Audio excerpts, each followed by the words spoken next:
Good evening. Welcome to Shepherd Stadium in Arlington, Colonial Heights, Virginia. Sorry we missed the first inning and a half, but my technology's failing me. Again, a reminder, I've been out here since 9 a.m. with this equipment, and I'm surprised the cameras are still kicking, but they're still charging, and my internet failed me and died, so I had to go give it a couple minutes to charge up and plug it back in. But finally, we are live. We should be good to go. Hopefully, we'll last the rest of this game, but we do miss the first inning and a half.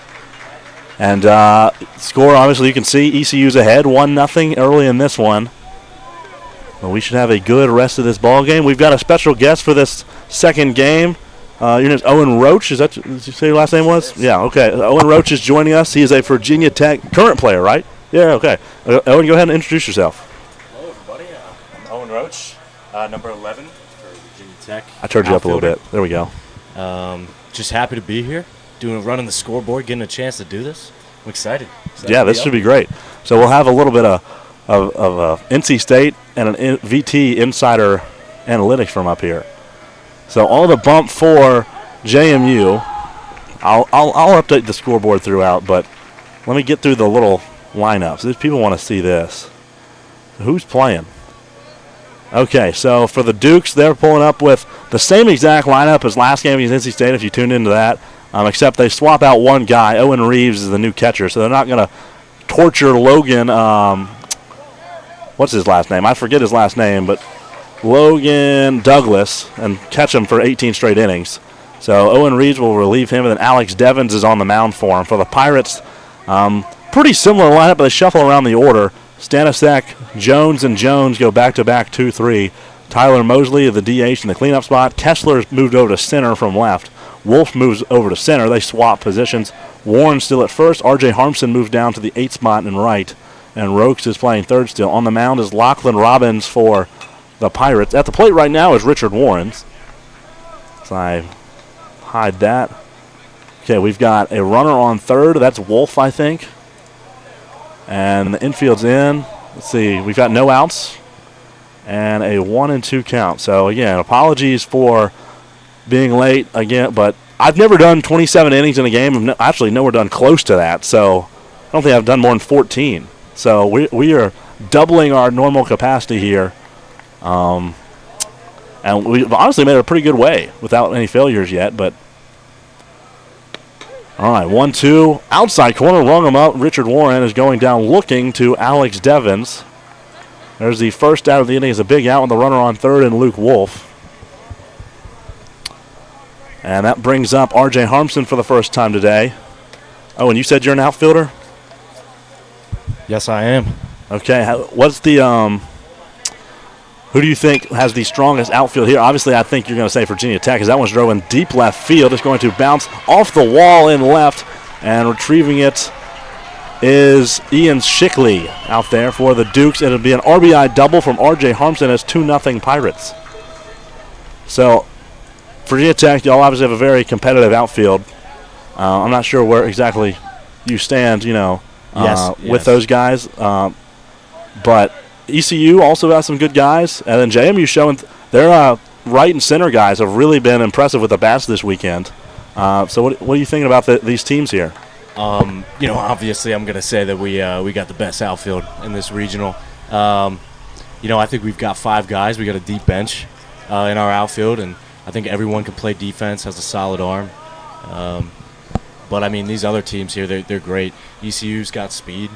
They're able to track down balls down in the gap. They had one against us last game where, center fielder had to go.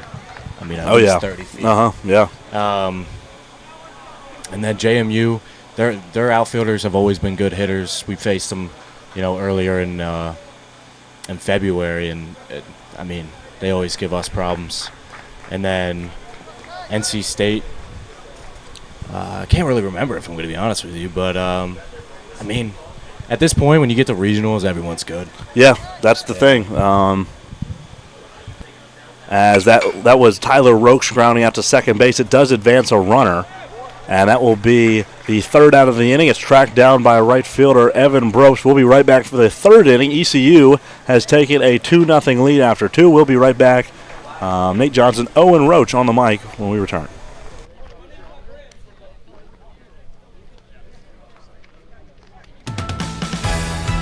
The trusted authorities in pest protection have come together to introduce the new Authority Advantage Total Home and Yard Bundle, the industry's first of its kind solution that delivers inside and outside worry-free pest protection all year long. Authority Advantage is our best services bundled together to deliver pest-free peace of mind around the clock. And not just by anyone, but by experts, by the authorities on pests. Being an authority used to mean something. Get started with our new Authority Advantage Total Home and Yard Bundle today. No commitment, no contract, guaranteed. Protect your home with authority.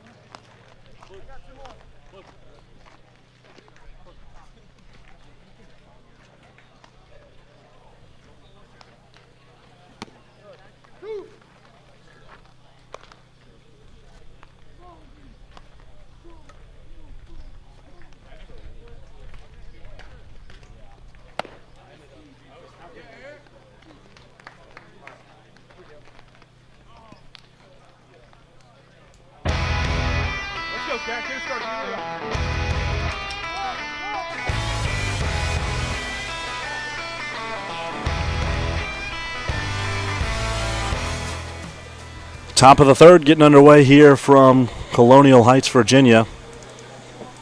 Leading things on for the Dukes is the leadoff bat of Daniel Gattuso, the second baseman.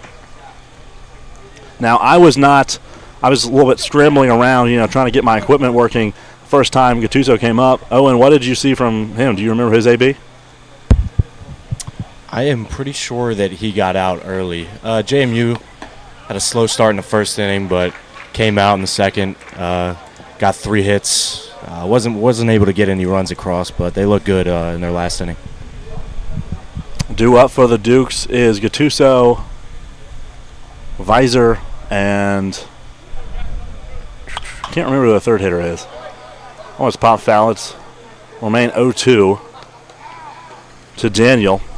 ECU defensively, they've got Wolf in left, Kessler in center, Harmson and right. Infield is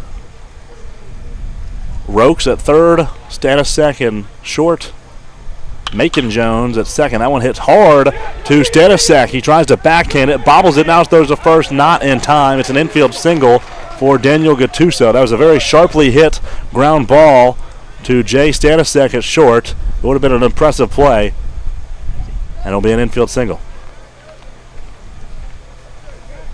Is y'all shortstop making that play? Not many shortstops are, I don't think. Hit up in his grill.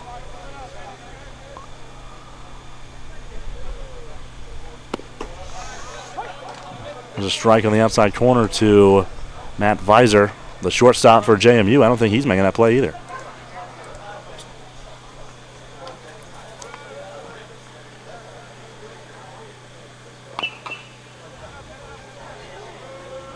Now, this might be an odd question, Owen, but who would y'all rather see tomorrow morning? Who do you feel better against? Feel better against JMU. You know, we've seen them 3-0 on the season, already. so yeah, fair. But honestly, it's hard to sweep a team. It is, like true. It is. We placed ECU in the fall, and we lost the game, which almost makes me want to see them, you know, get our get back. Sure. Some would say, but also, I mean, ECU has been on our list from the beginning of the year. They tend to do that with people. Yes. ECU, yeah. Yes. They're definitely, I would say, our rivals outside of JMU if you want to go out of conference. Sure. And I think we take a lot of pride in winning those games more than anything. Yeah, I always try to avoid, you know, they're our rival as well, so I always try to avoid gassing ECU up. But ECU is a very well-run baseball program, and beating them is kind of a mark of success for a club team, as that one's going to be tracked down by Luke Wolf in left. That was a very impressive play. He takes a tumble in deep left field, and he comes up with it. That's the first out of the inning. That brings up Trevor McAndrews, the center fielder. He had a good day against State just a couple hours ago. He was 3 for 6. But how about talking about outfielders? How about Olenchok for y'all? Oh my goodness, he's been electric. To my count, I might be wrong, but to my count, I think he's 4 for 7 with like 10 RBI in 2 games. Yeah, he's been insane. 10 RBIs is crazy over 2 games. The craziest part about it was in the beginning of the year, he was nursing a shoulder injury, like completely out. And you know, our starters were up in the air coming into regionals. I mean, as a team, we almost hit 350. No. But, I mean, he's come out and he's just been absolutely insane. I mean, that home run he hit yesterday, that's not out of the ordinary for him. He puts a lot of balls in the other people's houses in practice. And, you know, I've met that guy that he puts the balls in people's houses. He's a good guy. Yeah, he loves us for it. He doesn't have to buy any balls anymore. So, win-win. McAndrews, a 1-2 count from Lachlan Robbins. Runner takes off, and Gattuso, that one's hit sharply to Rokes. A little trouble with it. He comes up throwing, though. Very good play from Rokes, and he recovers safely. And it'll be out number 2. Gattuso will move to second. So for ECU, I think it's the storyline for ECU of this one. I talked about it on y'all's game. I talked about it before. ECU's bullpen is very small. Very limited. I think everyone in this region knows that. If you can get past the starter, you're going to be fine. And it got even shorter because Lachlan Robbins is really their top reliever. He is starting today in place of Cam Lawson. Cam Lawson tore his UCL, I was told, a week or so ago. And he's obviously done for the year. So sorry to hear that for Cam's sake, but that makes ECU's problem in their bullpen even more urgent. So after Lachlan Robbins, I'm not really sure where they're going to go. My key to victory for ECU, Owen, was that if you want to win this regional, you got to go 3-0 because they don't have the pitching to win 4 games. You know, you can't mess around, play 5 games, go 4-1 if you're ECU. Maybe other teams can here, like I think Virginia Tech and State, you know, pretty much deeper bullpens, but I don't think ECU has what it takes to do that. And obviously, already dropping a game, they have got a tall task. If they want to get out of here victorious, they not only have to win this ball game, but they've got to play 2 more tomorrow and win both of them. And that's just a lot of innings. That's 18 innings of baseball. I'm not sure where that pitching is going to come from. Yeah, I mean, I feel like in all these regionals, the first 2 games are the most, I mean, they are. It's I felt everything. like Yeah. this game at 10 a.m. was the championship game, and I'm not trying to get ahead of ourselves right now. But, Sure. I mean, you know, going into your 3rd game versus going into your 4th game is. That one's launched into deep center field, over the wall for Hilnaski. El Presidente for JMU goes yard. They're right back in this one. It's 2-2. We're knotted up. And Hilnaski is obviously the best player for the Dukes, and that's why he's leading this team as president. That's his 4th hit of the day, or at least that I've seen. I might have missed one in the first couple innings as well. He went 3 for 6 against State a game ago, and now he's already homered here, tied the ball game up. Is that a good feeling when the president's the best player on the team? 100%. Yes. You look to the leader to make stuff happen. We had that once. State did back when I was a junior. Our best hitter was our catcher and our president. As number 23, Evan Bropes, swings through that one. He's the right fielder. 2 outs here for Lachlan Robbins. Lachlan Robbins, just a freshman for ECU.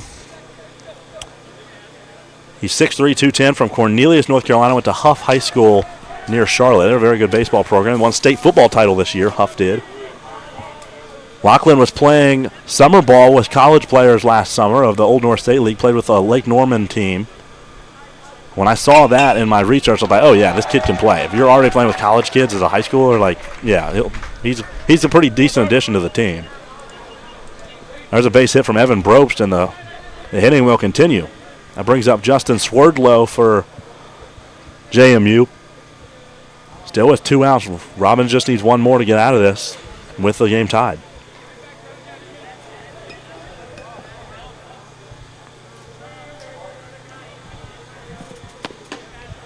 How big was Cave going as deep as he did in the state game for y'all? That was awesome. And talk about presidents. Sure. Putting on. Yeah. We needed a big game out of him, and ground ball gets by Tyler Rokes as a chopper that just goes over his mitt, and we'll have another base hit. 3 consecutive base hits from the Dukes, and we've got 2 on with 2 out. Because he saved your bullpen too, What do you go, 7 1/3? Yeah, 7 1/3. We've only used 4 pitchers up to now. And I mean, Cave's been working. He's been getting hit a little bit here and there, but I mean, past 2 weeks UVA here, he's just been lights out, and hopefully that's a name that people circle when Sure. if we're lucky enough to get to Alton tomorrow. That one's fouled off by Matthew Boyer, the third baseman for the Dukes. Matthew Boyer, I noted last game from Texas. Not a lot of Texans showing up to Harrisonburg, I don't think. I'd like to know the student population of JMU. How many are from Texas? It's got to be him and 3 others. Most of them for, obviously, Virginia, New Jersey, New York. They also have a Tucson, Arizona as well. Just random. JMU's Do y'all get a lot of out-of-state kids? State never does. I mean, we have like 2 every. I always joke we have a quota of once we get to 2, we can't have any more. Yeah. I mean, it's majority you meet everybody. They're like, I'm from Nova. Yeah, I'm from Nova. But I mean, every school in the entire country has kids from New Jersey. It's true. Except NC State, we're the only one. Yeah. Outside of that, I mean, Coastal's entire team is New Jersey. I learned last year. We played Coastal. Crazy. The whole team's from New Jersey. That's insane. That's nuts. They're all Italian. But I mean, we do have a lot of exchange students. I mean, we have a guy from Taiwan on our team. Yeah, okay, Harrison cool. Yang, great guy. Fun fact: he actually had to take a year off the team to serve in the Taiwanese army. Oh, that's cool. Yeah, he's a man's man. Wow. Yeah. Okay. Yeah, he says something and I listen. Yeah. 0-2 count to Matthew Boyer. Duke's trying to keep a 2-out rally going. It's a little high chopper of Robbins. He turns around, tosses to first. It'll be the 3rd out of the inning. And JMU ties it up, tries to get a little rally going to break the tie, but Lachlan Robbins gets out of it. And we will go to the bottom of the 3rd with everything knotted up here from Colonial Heights, Virginia. We'll be right back. The trusted authorities in pest protection have come together to introduce the new Authority Advantage Total Home and Yard Bundle. The industry's first of its kind solution that delivers inside and outside worry-free pest protection all year long. Authority Advantage is our best services bundled together to deliver pest-free peace of mind around the clock. And not just by anyone, but by experts, by the authorities on pests. Being an authority used to mean something. Get started with our new Authority Advantage Total Home and Yard Bundle today. No commitment, no contract, guaranteed. Protect your home with authority.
Bottom of the third getting underway here. This is Macon Jones approaching the plate for the Pirates. Macon Jones has sort of been a answered prayer for the Pirates. First year on the team, I'm pretty confident in that. But he's a junior, and he has come in and really impacted this ECU team out of nowhere. He's a utility guy, so he plays all over the field. And he has really good numbers. I didn't realize how good they were until I looked this morning. Macon Jones is hitting .654 before this weekend, 17 of 26 at the plate. And I was like, oh, this is the guy you put in off the bench, I guess, hitting .654. You know, only 26 at-bats or whatever, but still.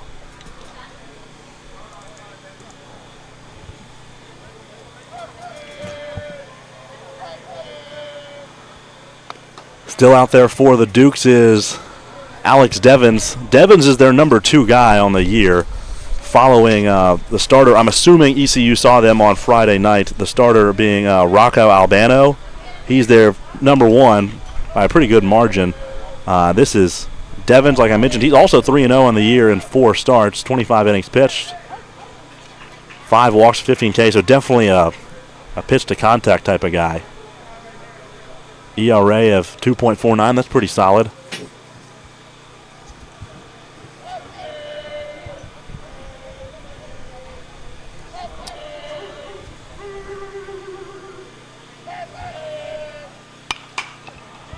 Jones lifts that one into shallow right and foul territory. Making the grab is Hill Maskey. And a good snag over there. There's the first out of the inning. And that brings up Anthony Jones. See, Owen, when ECU every year, you know, like, okay, you kind of think about, especially for us, we're conference opponents, you're like, okay, they're losing this guy, this guy, this guy. We don't have to face them anymore. And then every year they bring in somebody like Anthony Jones, 6'5" catcher that hit 12 home runs or something last year at JUCO. And it's like, oh, yeah, that makes sense. Yeah, ECU always has these guys. It doesn't matter if they graduate. They just get a new one. Yeah, I don't know what it is with this team. They just always chug out good competition every year. I feel the same way with all 4 teams, though. Like, I feel like, I mean, I've only been here 2 years, so I can't speak on any past years. But, you know, you see these guys leave, and you're like, oh, let's go. Like, finally some breathing room. And the next thing you know, they got a JUCO kid or they got a freshman. And in my opinion, those are the 2 most lethal people are the people who are coming off of, you know, that's a great take, because I have said the same exact thing.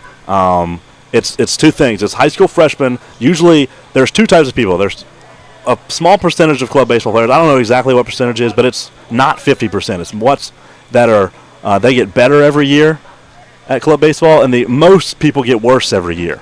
So those freshmen are very important, you know, that they have been, for the last, 18 years of their life, they've been practicing every day. High school ball, and stuff like that. That's definitely the case for me and most of the guys on State's team. And then Then you have JUCO guys who come in. Obviously, they've had a college routine, and Anthony Jones just pimped one. See ya. His second home run of the day is 5th of the season. I have witnessed 4 of them. Anthony, I should come to all your games, Anthony. This is the whole reason why you're out here, I guess. 3-2, ECU takes the lead. A solo shot. I mean, Ian Shickley hardly turned around to look at it. That was well over the fence, and this is in a shallow park. 336 out there on left. A solo shot for Anthony Jones. NC State had a very rude awakening the first week of the season this year. Pitching to Anthony Jones is like, dude, fastball over the middle is gone. Like, you can't give him fastball over the middle. Yeah, that just gave me flashbacks. From the first inning of today. That boy can hit. He can. And if he decides tomorrow I want to quit baseball, ECU was like, oh, it's okay. We have another one of him. Yes, of course. That's not playing. Yeah. We'll just convince him to play. Yeah. So Eastern North Carolina just really loves baseball. They're a baseball part of this country. Kind of true for this entire region of the country. But I would like to mention, if the NCBA is listening, stop scheduling JMU VT and NC State ECU the first week of the season. Stop doing that. That's not cool. Could not agree more. That series for both conferences, the size of the conference championship, it should never be played the first week, ever. It should always be played in like minimum late March. Yes, I agree. We've done that 2 years in a row. That's ridiculous. We played them like February 7th this year. And you're completely different teams in February. Absolutely. We hadn't even practiced on a field yet. Like, they were practicing inside before that. There's a strikeout of Tyler Mosley. I wonder if Mosley's hurt because he's DHing today, not playing his usual spot at second base. Might be dealing with some sort of injury. This is Blake Kessler. Oh, and your buddy. Yes, he is. He's a neighbor from back home. That's awesome. Yeah, I might be switching sides here to root for him. Well, why? Went deep yesterday. I was the only one clapping on my side. Everybody was giving me dirty looks. He hit a homer yesterday? He did. Congrats. He did. First one of the spring, too. I wouldn't have projected. He's one of those guys that doesn't have a home run. You know the guys on ECU that are going to hit the majority of the home runs. That's cool. Oh, yeah.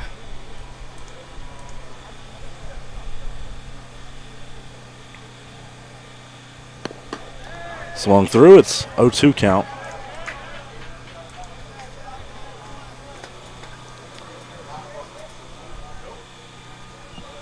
So I'm always interested to hear, how did you learn about club baseball? Did you learn about it in high school or when you got to college? So honestly, I learned about it in high school, and I think with the majority of these guys, especially as you get up, the decision to play club baseball is, more about, do I value the school or the sport? Sure. And a lot of these guys they're good ball players that could totally find a spot in legit programs, but they also want to go to a big school and enjoy that as well. And so I'd say high school for me, and I made that decision probably my senior year when I wasn't getting much bites recruiting wise, and I was like, you know what, I love Tech. I visited it. I was Hokey Stone and entranced me. Enter Sandman. All about it. And I was like, you know what? I can't stop playing. Oh, absolutely. I'm totally with you. So I heard about club, and I did not know that it was this competitive. Yeah. I won't lie. I was coming in here, and I was all county in my little county of Sykesville, Maryland, and Carroll County, and I thought I was going to come here and dominate and wipe the floor, and now I'm sitting the bench and cheering on my teammates. So, Yes, the thing. I'd never heard about club in high school. No one ever told me about it. And it's like my first week of college, I heard about it. I was like, oh, that's a cool concept. I like that. And I was a COVID kid. So, I graduated 21. Yeah. So I was like, definitely that, dude, I'm not stopping. Like, I can't stop. Like, they took my junior and senior season away from me. Oh, 100%. Like, I can't be done with baseball. I just committed 4 years to this. Yeah. So I definitely was not ready to stop. Obviously, I grew up in Raleigh, so grew up like a diehard Wolfpack fan. So, that meant the world to me to wear NC State on my chest, So, super cool to do that. I just think the big misconception is, like, this is intramural ball. This is not intramural. It's not at all. This is very we firmly believe at NC State that like we could take on a lot of Division III programs. Back in the day when they were a lot cooler about it, we scrimmaged a lot of JUCOs around us, played a lot of teams like that, and I mean occasionally beat them. So, but that just kind of fallen out of favor as JUCOs kind of becoming its own thing. But yeah, actually, I didn't even know this. We had a guy on our team last year, Luke Slack, who played 3 years for us. Ended up transferring to Murray State to play for their D1 team, and all his years counted. From club? For eligibility. Really? Yeah. That surprises me. I mean, it just kind of shows you that, people are still even looking, even outside. Sure. So. The catcher, Owen Reeves, is grounded out to Stanisiak at short. That brings up the 9 spot of Ian Shickley, the left fielder. Yeah, we had a guy get drafted this year. I'm not sure if y'all saw that. I did see that. That's a pretty. I think that's a pretty big accomplishment for a club team. Obviously not the MLB draft. ECU has got a guy MLB drafted. Yeah. Did you know that? I did know that. So. I feel like that's pretty well known around the club. And that guy. Okay, this is a crazy little fun fact here. With it. So our guy who just got drafted, Zach Flontick, of the Frontier League, he's with the Down East Bird Dogs. That's the team he's on, and one of his teammates is Tanner Duncan, who's the ECU guy that got drafted in 2017. He was in the minors for a couple years. I think Tommy John has been trying to work his way back to the minors, and he's playing with Zach Flontick on the same team, 2 club guys. That's insane. Yeah. That's insane. Tanner Duncan, if y'all have not been club baseball fans for a long time, pitch to ECU, has the most ridiculous numbers from like the year 2017. If you go back to ECU's roster and look at his stats from that year, it's the most out-of-this-world stats you have ever seen a baseball player have. Got drafted from the club team. They won a natty, and he threw a perfect game in the championship game. They won 1-0 against UCF, and quite a story for that kid. And he's still playing. I've heard he's still like 92, 94, somewhere in there. After getting Tommy John, he's like 32 years old now. So, club will take you places, I guess. Robbins delivers the 1-2 half swing by Shickley. I think that's 3-4 foul balls in a row.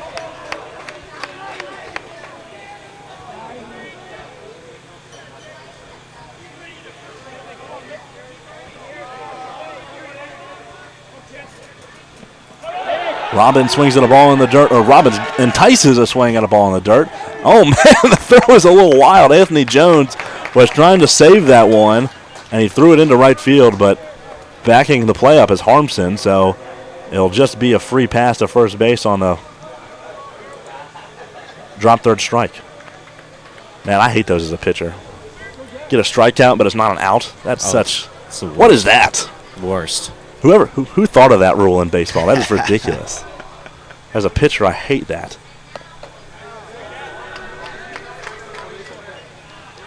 Ball 1 to the leadoff man, Gattuso. Oh, and hit me with your picks for the other 7 regions to go to the World Series. I'm going to have to go with, I've got a little bit of insider information after seeing the first 2 games, but I'll go with Wisconsin. I think that was my pick. Yeah. I saw that. I think Wisconsin will make it, which will be sick because they don't have a real baseball team. So or D1 team, excuse me. And I think it'd just be interesting to play them. I'm going to go on a little bit of a tangent before I give you the rest, but sure. I think Alton's it's like crazy interesting. We went there last year, and you get all types of people. And from all different, all over the nation. A sharp liner right at Stanisiak, and he will snag it, and he'll double off Shickley at first base, and the inning will end. We'll give you all the picks from Owen Rose when we come back.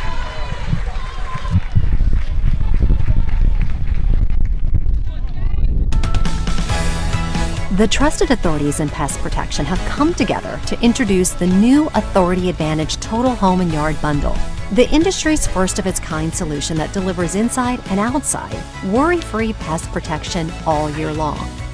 Authority Advantage is our best services bundled together to deliver pest-free peace of mind around the clock. And not just by anyone, but by experts, by the authorities on pests. Being an authority used to mean something. Get started with our new Authority Advantage Total Home and Yard Bundle today. No commitment, no contract, guaranteed. Protect your home with authority.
All right, bottom of the fourth, ECU holds a 3-2 lead over the Dukes of James Madison.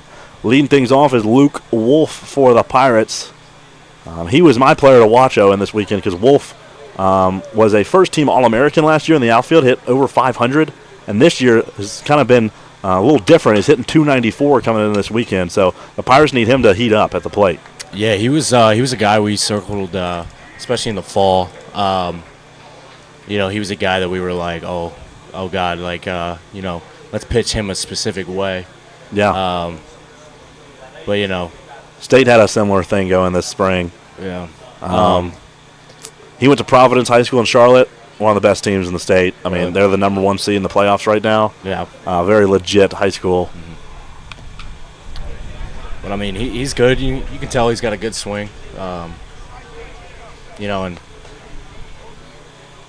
some of those stats, you'll end up seeing, you'll like have one bad weekend and you're like, oh God, like, yeah, I just dipped 200.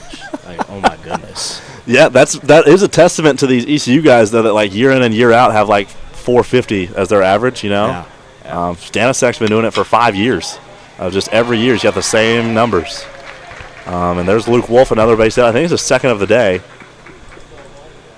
It'd be cool if these teams could let me in on the game changer, then I could actually know all the stats, but I don't. But that's fine. I wasn't going to ask. I don't think ECU does game changer. Yeah, I have no clue. I think they like do it by book because I was looking for it and I couldn't find it. That's crazy.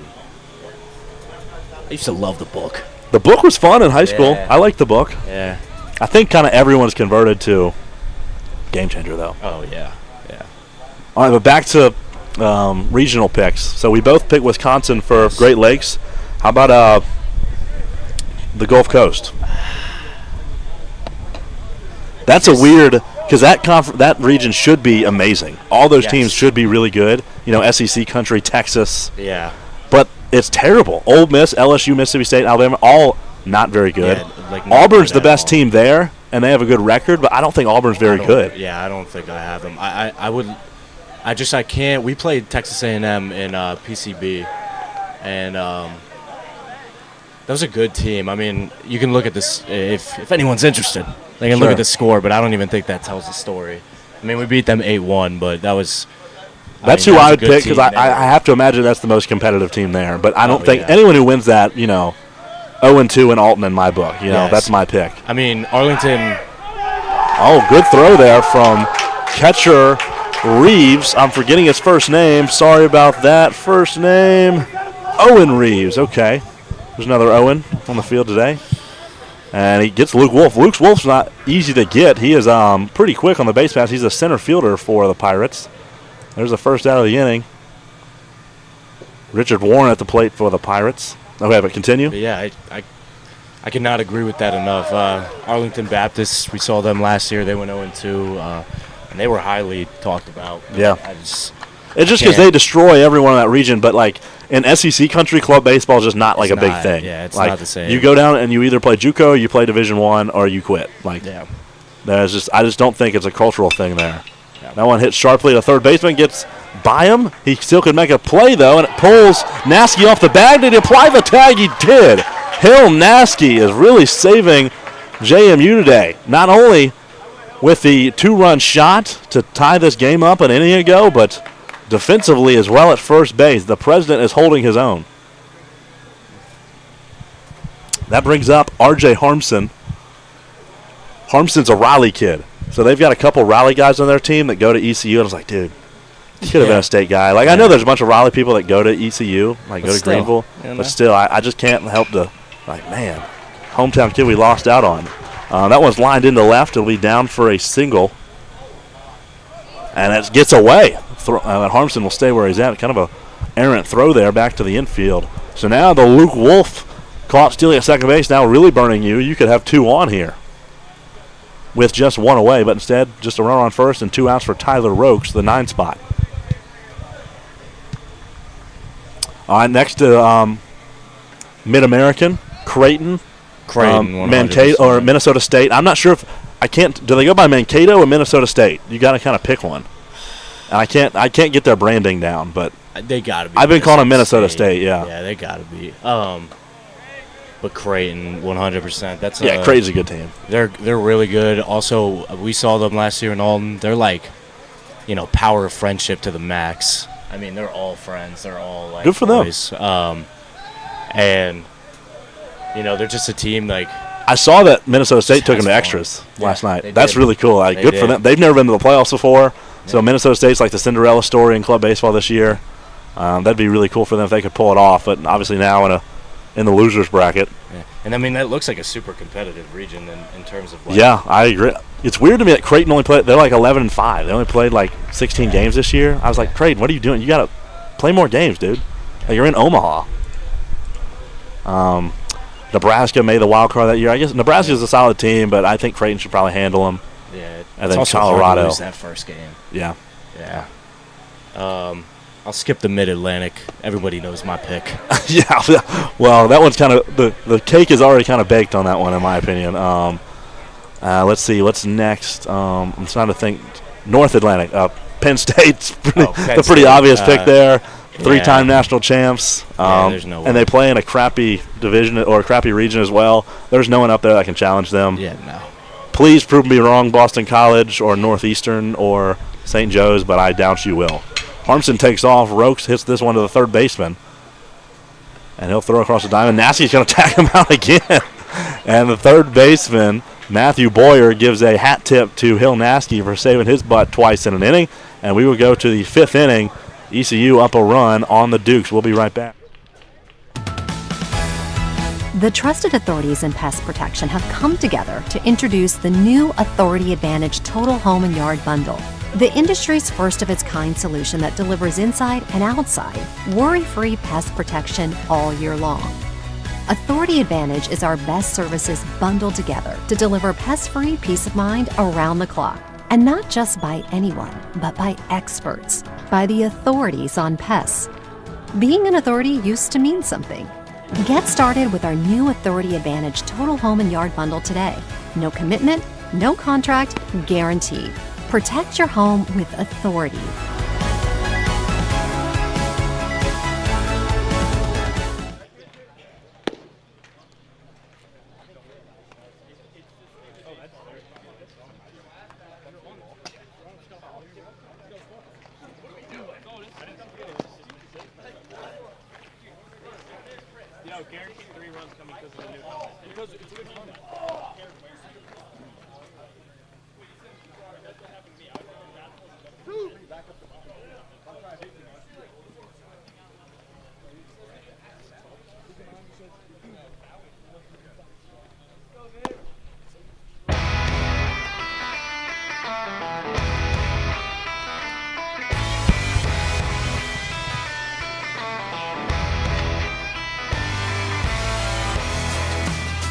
All right, the top of the 5th inning. I can do this if you want.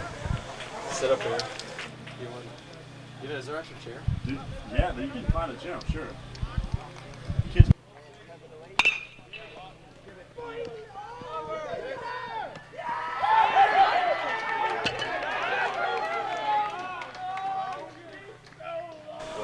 All right, top of the 5th.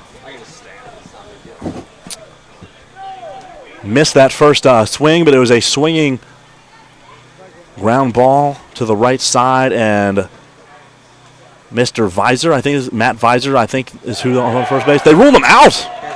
I missed this whole. Thanks, man. Now I have.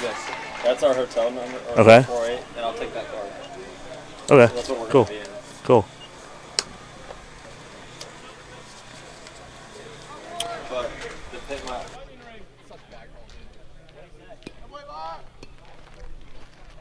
He's looking at the back of him now. He's looking at the front of him. Go to dinner, but if not, my parents will. Pretty bad.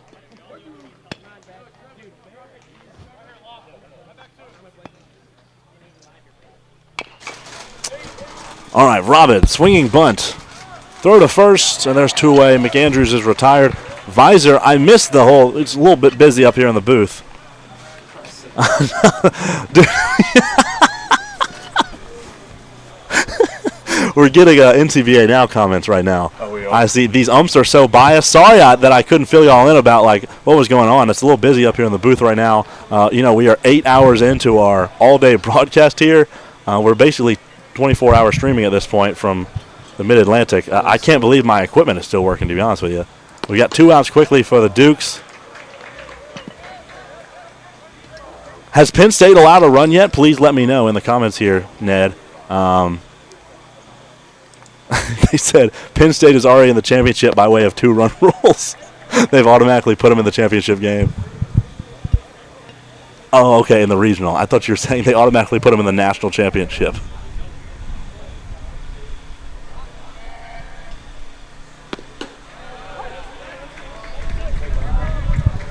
No, y'all are to our commenters here. This is this should be streamed on Twitch. It's a great comment, but no, this has not been a great broadcast. It's just me and Owen chatting it up, which is fun. But we missed the first 2 innings because my power bank died and I had to charge it. But again, streaming 27 innings of baseball is really hard when you just have one guy. So 1-2 count. This is the cleanup batter, Hill Nasky. Okay, Penn State's allowed 3 runs on the weekends thus far, so 2 mercy rules. Yeah, that team's ridiculous. They said it's like 1 kid. Is it all Hiddenko, or is it? It's all Hiddenko now. Really? Who is that kid? He's a 2-way player. He throws what on the mound? 92, 93. And he's like an incredible shortstop, and he hits like 500. Yeah, we faced him in PCB. Is he won National Player of the Year? Yeah, I mean that's what he would win every year. Yeah, he's been an All-American like 3 years in a row. Yeah. He's no good though in a week. He's no good. How is what's his story? Do you know his story? Like, why is he not playing Division I ball somewhere? I don't want to speak for him, but this is just he said, she said. Cause Sure, a lot word of our on the guys street. are from Virginia. None of this is confirmed. Yeah. Is he from Virginia? Yeah, he's from Northern Virginia. But it was like his whole family went to Penn State, so he was like, he's a Penn State guy. He's like, I can't, justify playing somewhere else. So I kind of like that. I respect that if that's true. yeah. I mean, that's kind of fair, but we've got thoughts on the Northern Pacific. We're getting a question here. Didn't we just go over the Northern Pacific? We did off the. We were off the mic. Yeah. Yeah. Let's go. Let's rehash that on the 3-2 pitch here. I mean, it's been completely backwards so far. I was telling Owen over the break. I think Boise is a really good. Every time that I have voted in that NCBA Now poll, that I've put Boise. Like, I know Boise had a tough stretch in the middle of the year, but Boise is a solid team, and I like that they're showing it now, as that will end the inning. I think we can, no commercial, let's just go to the next inning. Keep going with Washington getting a W yesterday. Yeah, Washington gets the win. Boise State gets the win. I mean, we faced Oregon and Alton, and they were like, they just have no offense, but their pitching is just insane. Like, they've got good pitchers, and I mean, Boise dropped 11 on them. So Yeah. I would pick Boise State just purely based off momentum. I mean, you win the first 2 games, it's hard to come back. And I'd love to know the specifics on what percentage of the time the team wins that goes 2-0. Like, it's got to be. it's got to be upper crazy above amount of 80%. 80, Yeah. But if you asked me this Thursday, I probably would have said Oregon. I would have picked Oregon as well. So who's won what? Oregon lost to Washington, Boise State. and then the Utah State, who's the number 2 seed there, they lost to Washington, who's the 4 seed. Washington, no one thought Washington was any good. It's always a sweetheart. Underdog. I guess the 2 underdog or the 2 Cinderellas this year could be Washington and Minnesota State. Yeah. Who was winning that? Like, is Florida State 2-0 in that regional? Yeah. Let's go to the South Atlantic. Let's talk about the South Atlantic. Yeah, that's a highly rated regional. Tennessee. But yeah, Florida State beat Tennessee. Dude, I FGCU want beat State to play Tennessee so bad. It's never worked out. I've never got to face them. We faced Tennessee 2 years ago. They have and one kid that's nasty. Yeah, Maroff? I wasn't on the team, so I'm not sure. But I feel like Tennessee, not to bash NCBA, but I feel like they get rated high every single year, and then they just drop in the regionals. To be honest with you, no offense to Tennessee, I think you're a great program. I think they're just top heavy. I think they've got 2 pitchers that are lights out, and they've got like 1-2 guys in the order that are really good. But if like somebody has an off day, they're they're kind of in trouble. They're not like y'all's strength that I've said today is y'all's depth. Like 1 through 9, y'all are pretty stout. I don't think Tennessee's like that. Yeah. But yeah, I want to play all 4 of these teams. I've been looking at clips. They've been bat flipping and Really? doing crazy stuff. Like, Well, Tennessee's been blessed with the Tennessee Club, Sports Broadcasting Club, or whatever that is. The schools who have that are so lucky. Like High Point has it, and yeah, people like that who's FSU kid hit a home run and then bat flipped it all the way to the pitcher. Florida State won the 2020 Natty. Is that true? Yeah. So like we know Florida State's nice. I mean it's Florida State. They've got ball players coming out of their ears in Florida. Florida Gulf Coast, good on them for winning that conference though. Yeah. Great on them. Which it kind of reminded me of State because they win the conference and then drop the next series they play against Florida State. I was like, that's such an NC State thing to do. We would totally win a conference and then just like lose our final 3 games. Like that's because we've already got it. Real NC State team, they need to win now the next 4 out of 5 to make. Dude, give up on NC State varsity. Like the Pac-9 are cooked, dude. We're so bad. We are cooked. Well, they were up 3-2 in the 8th. Against Stanford, man. Stanford's not any good. Stanford's okay. They won 2 out of 3 against FSU. Did they really? Well, FSU's a shell without Miles Bailey, aren't they? That dude's disgusting. Yeah, Miles Bailey's nice. My buddy, it was actually Maroon on the team. They didn't throw at him. Mm-hmm. They threw a ball up and in on him. I think it was. I don't know who was pitching. It wasn't him, but they threw it up and in on him. And he stared down like the pitcher. And then next I know what you're talking about. I saw that. Next swing, he hit a ball 450, like nuked it. He said he's never been so terrified. This is a Chase agrees with you. Why I'm confused why Hiddenko didn't just play on the varsity team. I'd agree, Chase. That seems pretty obvious. But here's a big spot in the game. ECU's up 3-2. Stanishek has just singled to start the inning. Macon Jones has been high on the plate. He's up there now. And then behind him is the very feared Anthony Jones, who has 2 homers on through 2 games today. Both lasers over the left field wall. No, the guy on deck.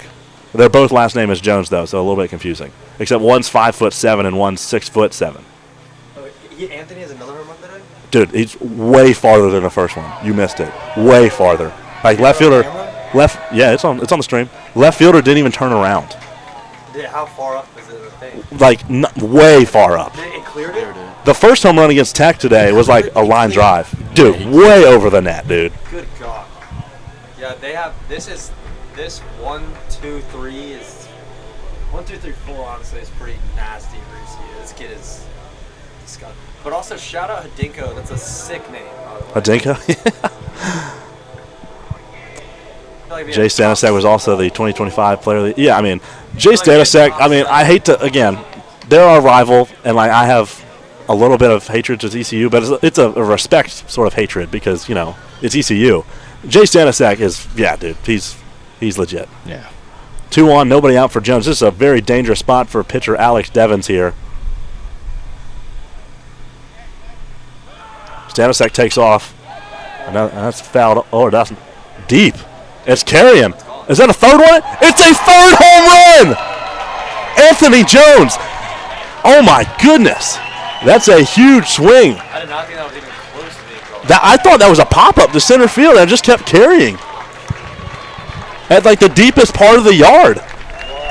6-2 Pirates. Anthony Jones has hit 6 home runs this year, Burke. I've watched 5 of them. Yeah. And I've only called, like, 3 ECU games. All 0-9s. Yeah. That's nuts. Had a chance. No, that was a pop-up to center field. I'm not sure if it caught like a wind stream or something. The wind is blowing out a little bit.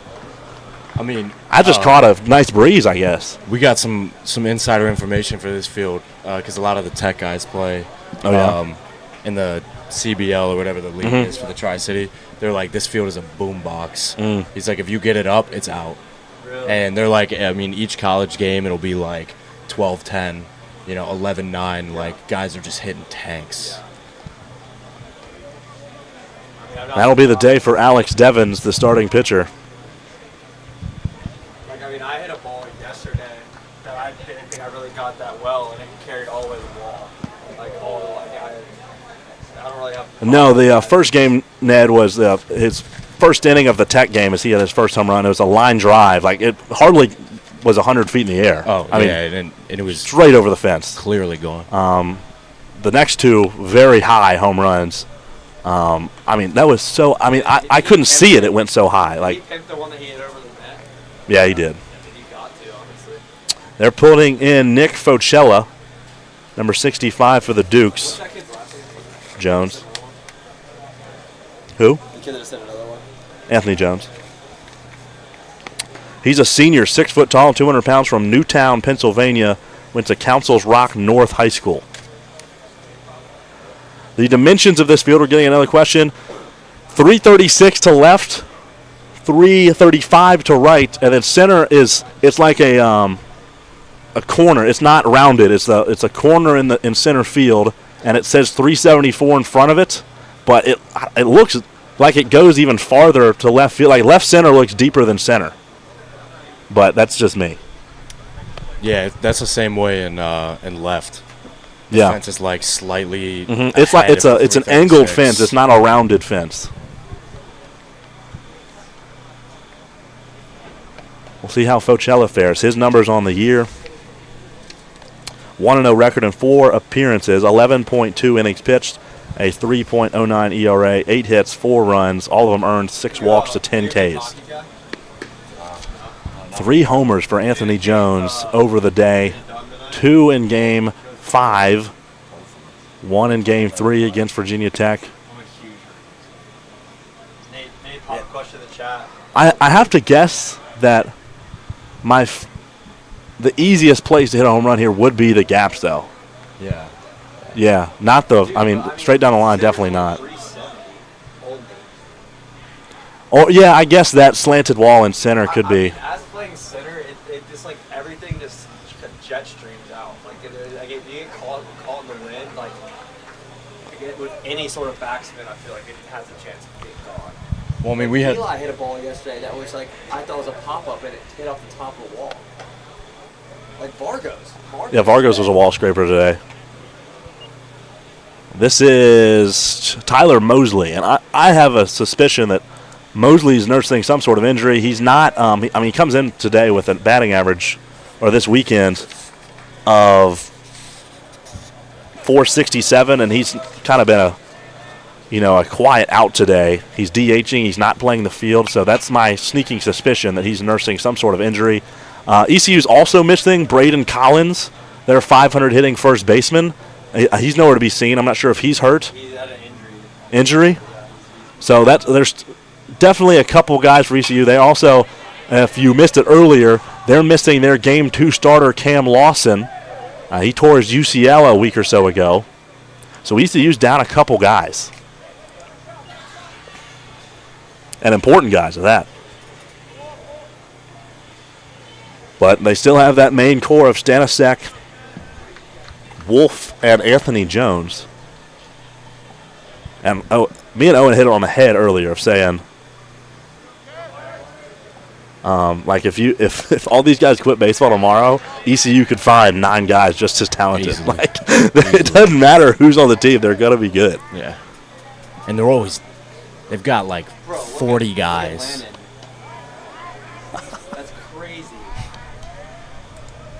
Ask a question in the chat if you think the Hurricanes are going to get it done tonight. So, I mean, Burke Lancaster to my left here wants to know if the audience thinks the Carolina Hurricanes can get it done tonight over the Philadelphia Flyers, undefeated in the playoffs thus far. Official history to go 8-0 starting. No one's done it before, 8-0. Never done that before. That'd be cool. Flyers are terrible. So. 3-0. Blake Kessler's going to take a 4-pitch walk from Focella. Even he hit a home run yesterday. I heard that. That's his buddy from back home. Really? He's my next door He hit a neighbor. home run off the light pole or the water tower. I wouldn't Line drive. But I heard he's had sneaky pop. He's like sneaky pop though. He's got some sneaky swing power. So you're from Virginia? No, I'm from Maryland. Maryland? Yeah. He dates a girl in my middle school. You're getting insulted in the chat. Is that our minor league team? Avs or a wagon? They're Colorado guys. Bro. You think they're going to support the Hurricanes? They're Avs guys. And a double from Luke Wolf. No, yeah, you call that double. A double with only one runner advanced to third. Say Avs are a charity team. I'm not saying that. I'll say it. Canes are going all the way this year. Avs are cursed. You know, they unfortunately they won. I don't know hockey, so I will be there's a abstaining. Thing they have the best record in hockey. Yeah, I knew that. And the team that has had that there's a certain name for it. It's like a. Oh, it's like a number 1 overall seed in baseball. Yeah. Like if you're the number 1 overall get it, seed. But the team that's won that hasn't won the Stanley Cup in like 80 years or something like that. It's like an insane curse. Ned is a big Durham Bulls fan, though. Crazy show. Okay, shout out to the Durham Bulls. Richard Warren swings through that pitch. 0-2 is the count. 2 on. Only 1 out for the Pirates. They could really bust this one open. JMU's got to keep it under wraps here. President's Cup curse. They're helping you out. Yeah, appreciate it. They did unfortunately take one of my favorite players ever. Who? From the Hurricanes. Who? Martin Necas. Necas was disgusting. I remember that trade. That was a big trade, wasn't it? Yeah, that was the. And that's how we got Stankoven? Technically, yeah. Yeah. It was like a 3-way deal. Yeah, Stankoven came from who? It up, but I mean, Kale McCarr is, and they're disgusting. I mean, they're the best team in the league for a reason, but I feel like the curse is pretty legit. Harmson flies this one into shallow infield. It's caught by Gattuso, and that will end the inning. Honestly, that's best case scenario for JMU. I'm surprised they didn't give up more there. 6-2 after 4.5. We're going to take a little break, and we'll stop talking about hockey when we. The trusted authorities in pest protection have come together to introduce the new Authority Advantage Total Home and Yard Bundle, the industry's first of its kind solution that delivers inside and outside worry-free pest protection all year long. Authority Advantage is our best services bundled together to deliver pest-free peace of mind around the clock. And not just by anyone, but by experts, by the authorities on pests. Being an authority used to mean something. Get started with our new Authority Advantage Total Home and Yard Bundle today. No commitment, no contract, guaranteed. Protect your home with authority.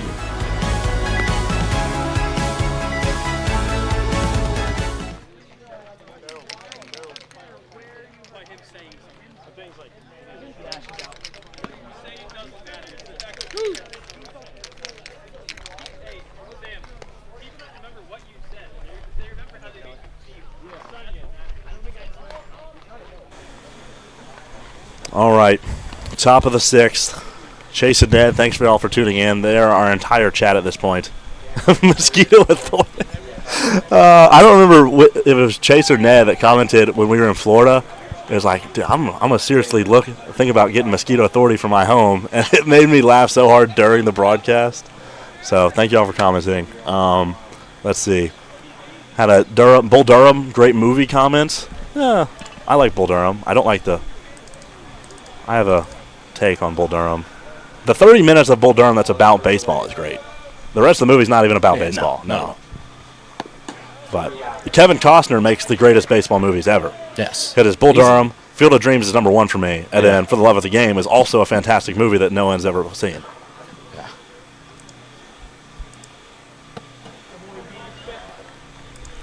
This is, let's see. This is Owen Reeves, the catcher.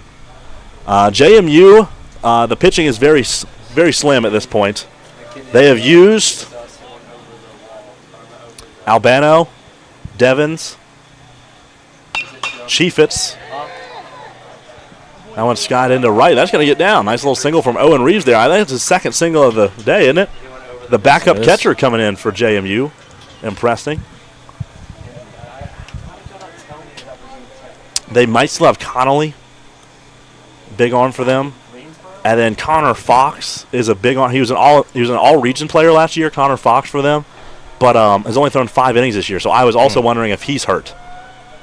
Yeah, they were saying that in the fall. They said a lot of their guys are either hurt or just have other responsibilities this year. Yeah. We had, dude, I've never seen this. NC State had 6 players quit this year. Our roster is 23, I think. Wow. And usually, we're at 30. Yeah. 6 guys quit. Just, That's crazy. Either like I can go work instead of sitting the bench and make money, or like I'm just done with baseball, or just I couldn't believe that many people quit. Yeah, that's insane. I mean, we've had people quit in the past for us, but we've been fortunate. They've been for legit reasons. I mean, we got the cadets.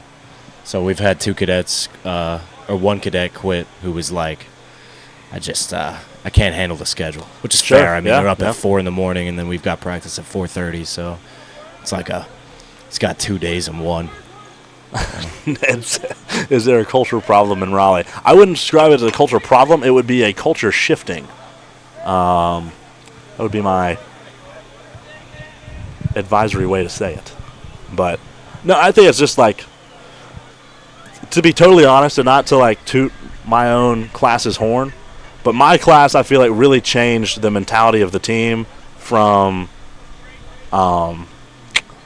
Maryland in your conference and Charlotte in mine, the 3rd place team that's almost there all the time and they just can't get there all the way. That was how we were when we came to state, and I feel like my class specifically kind of changed that. Yeah. But it's still it takes more than 1 year, It just, you need like the repeated every class, like, okay, these are the expectations. Yeah. We come to practice. We don't just like miss practice. That one's lined into left, caught by Luke Wolf. That's the first out of the inning. Oh, they switched outfield. Yeah, Wolf moved to left, and then Kessler moved to center. Well, Wolf made like 3 errors in center. They were all tough plays. I don't know if those are errors. They were balls hit over his head.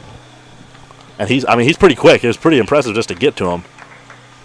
But yeah, Wolf has been, I've seen him in all 3 outfield positions this year, so I'm not sure if that's some sort of punishment to move him out of center or what. So Yeah, and Kessler playing center. I've never seen him play center. Yeah. Ever. Since he was 8, he was always in the I'm infield. so upset. I didn't know that my brother was playing VT, so I know it's going to be a 6-hour drive from home. Just play for UNCG. Yeah, they're winning right now. UNCG's up 16-10. My brother's re-racing. Matthew Boyer swings through that one. 0-2. BT's sick. Boyer, the Spring, Texas native. I don't want to drive 6. Me and Owen have decided there can't be more than, 5 people from Texas that go to JMU. Oh, not at all. No way. I mean, they're always coming to Tech to have fun. So. Meet a lot of them. How far is Blacksburg to Harrisonburg? It's only about 2 hours. Okay. It's an easy one. To give you a It's like us to Wilmington. Yeah. To give you a little story, first ever club baseball series. I, games at 11, and I wake up and it's 11:15. First ever series, and I'm like, got on my car and just drove the 2 hours. Didn't even miss the whole game. I got there. Really? Yeah, I got there in the 6th inning. Well, Absolutely not. it sucks when kids quit because they want to go to Darty's in the spring. That's a great comment, too. So ground ball to Stanisiak. Tosses to Jones. Now to first, and he's not in time. There's a fielder's choice. Yeah, Stanisiak. Did y'all know, fun fact about Stanisiak, I think his parents listen to this, by the way, so shout out to the Stanisiaks. But I figured this out. I don't remember who told me. His dad played quarterback for Carolina in the 90s. Oh, my God. His dad was the starting quarterback for the Tar Heels 30 years ago. That's insane. He's Jason Jr., Genetics. and his dad is Jason Sr., obviously. That one's grounded to Jones at second. He tosses to first. A dive at first. He's out. JMU's upset. They might have a good case, honestly. That was a full extension effort there from Owen Reeves, the catcher. It was a good effort. I thought he was there in time, but they rule him out. And that'll be the end of the top of the 6th inning. All right, we'll be right back. Y'all get to see the Mosquito Authority commercial one more time. The trusted authorities in pest protection have come together to introduce the new Authority Advantage Total Home and Yard Bundle, the industry's first of its kind solution that delivers inside and outside worry-free pest protection all year long. Authority Advantage is our best services bundled together to deliver pest-free peace of mind around the clock. And not just by anyone, but by experts, by the authorities on pests. Being an authority used to mean something. Get started with our new Authority Advantage Total Home and Yard Bundle today.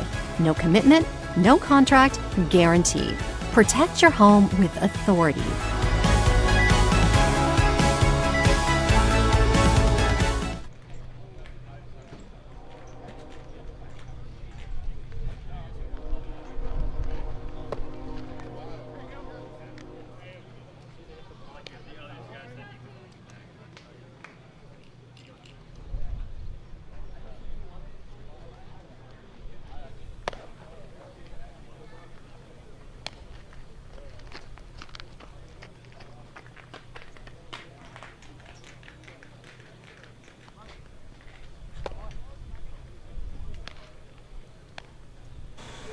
All right, we're back. Ned, feel free to make fun of me. I know that was a stupid comment. But, again, it's not like Jason Stanisiak was like a household name in Wake County. We don't know who 90s Carolina quarterbacks are, so. Matt Corbish, that's an ECU bullpen arm, and he says no one cares about our private conversations. We need to stop chatting.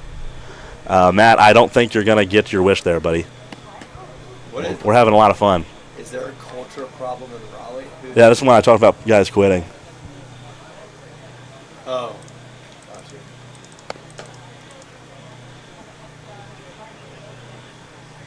Did you code that? Code what? Like to have it quit? No. I'm not that smart. Huh? With the software? Yeah, I'm just downloading software. Bottom of the 6th inning. 6-2 the lead. We have got a little bit off track. I will try to commentate the game a little bit stronger. We'll satisfy the wishes of Matt Corbish. But Matt, I think I didn't know that there were phones allowed in the ECU dugout. I feel like Coach Hull would not approve of that. Rokes lifts this one into shallow left. And it's caught by Matt Visor. There's one away. Dude, other thing, I mean, I'm sure.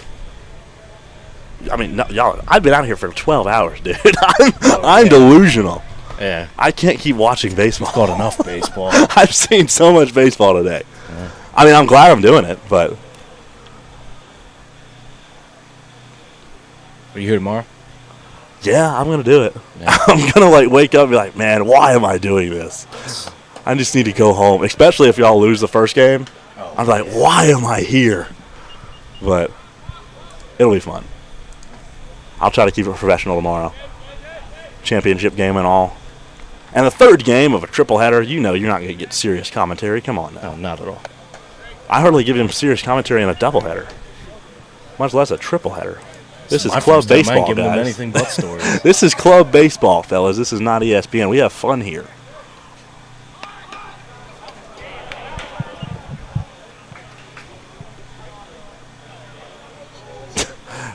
I'm not sure if y'all are familiar about the Elon Club Baseball stream. No, I'm not. They have a camera that they hold up in the outfield, and they have like a little table, and it's like just a bunch of dudes that sit out there and like drink and just eat their lunch and like just talk near the microphone. And it's like you can't even like see what's going on. It's a very interesting dynamic when you're watching the Elon stream. So at least we're not Elon. That's fair.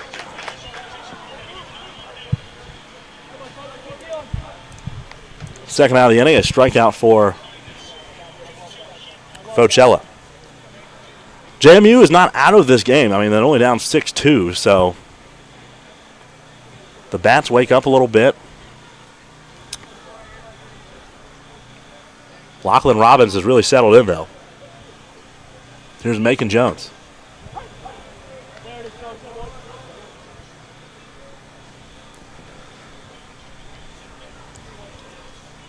What a big weekend for Macon Jones.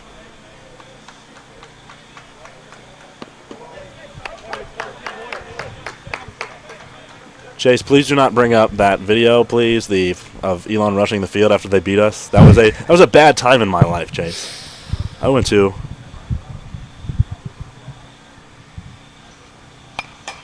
And that state team was talented too, man. It was just a good team. We had a really good team that year, and we felt really good about our chances in regionals. And like, we just like fell apart, dude. It was such a sad end of the season. We had talent, but Elon was like our Achilles heel that year too. Something about them, they just knew how to beat us. One looped into right field, and that one is caught by Brobst. And we will go to the 7th inning of action. I will spare y'all the commercial. We will just be silent for a moment. Be right back.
All right, top of the 7th. New arm for the Pirates. No longer Lachlan Robbins, who was out there for 6 innings and only gave up the one singular swing, a 2-run bomb from Hill Nasky.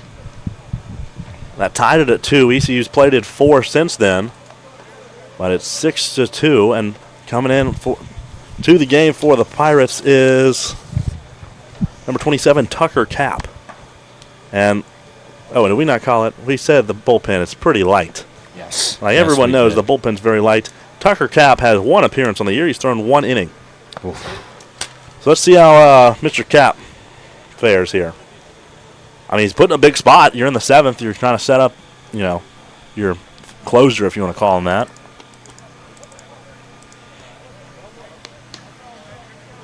that your motor? No. That's the food truck behind us. I wonder how much strategy comes into this, though.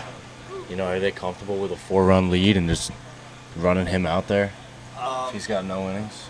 I mean, I've been on teams where it's just like, I literally think it's just, you're at your last resort, you've got to try things and hope it pans out. If it doesn't, you've got to go. I'll tell you this. If it gets close, I guarantee you they'll go to Anthony. Or he'll pitch against, if they win, they'll pitch against y'all tomorrow. Because he pitched in JUCO. Anthony 100% will pitch tomorrow. Like he's kind of do it all kid. And also, like, another hurt job for them. Braden Collins also pitched for them. He had about an innings. I mean, I'll take the guy who caught 3 games already. Yes, fair. I'll take him. The Lachlan Robbins fan club's in the chat. I forget parents are watching too. I guess I should be more professional. Yeah, Lachlan did have a great game. Just a freshman. Lots of innings to go for Lachlan Robbins in his club baseball career. He had a very nice game. Saved a lot of the ECU bullpen. I mean, if he only goes 3-4 innings, they got a big problem, you know. Tucker Cap evens up the count there, 1-1. It's also nice to have a good lefty. Oh, yeah. You know, I feel like, especially in the club level, it's good to have a guy that throws hard. State's got a couple. You see the kid that came in 9 Ks and 3 innings. And he was like, what? He's probably like,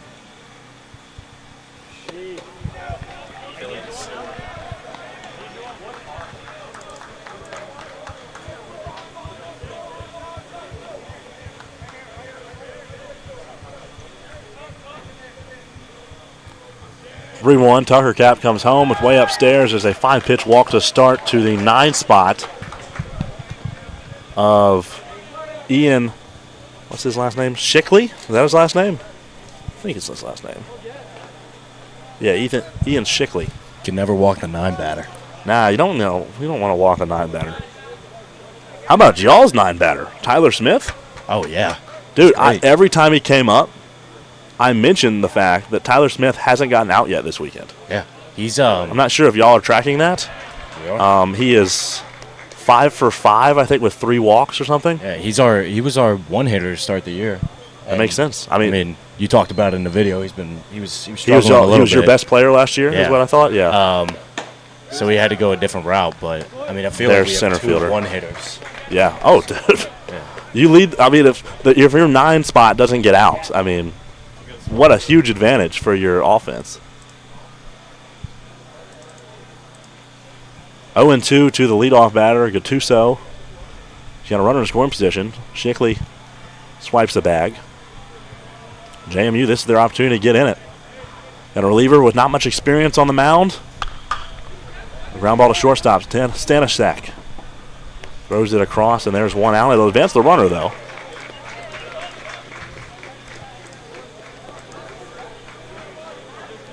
But you've got the heart of the order coming up, 2, 3, 4. Visor, McAndrews, and Naskey coming up. So these are your 3 really most confident bats, with Bropes even behind that. So let's see if JMU can take this scoring threat seriously.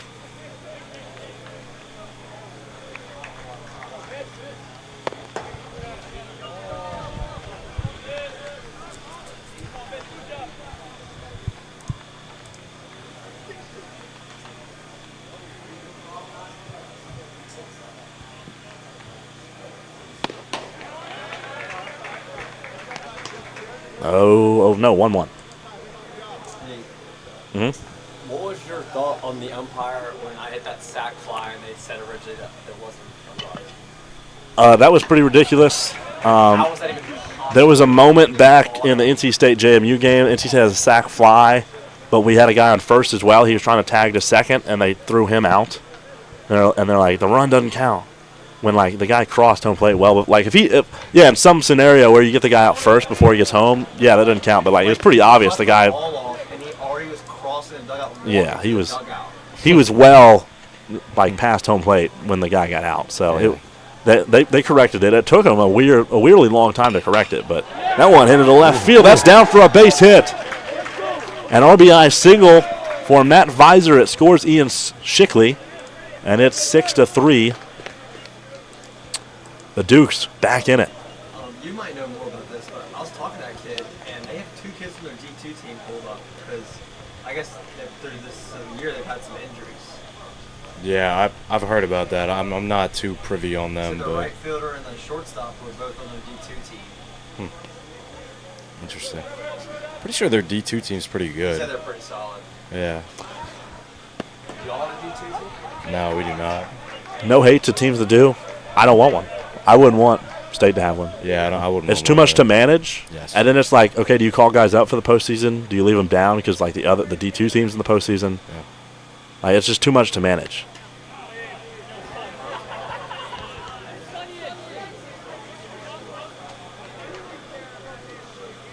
I wouldn't want to deal with like the politics of like moving guys up Yeah, or me down. either. I don't want to deal with that.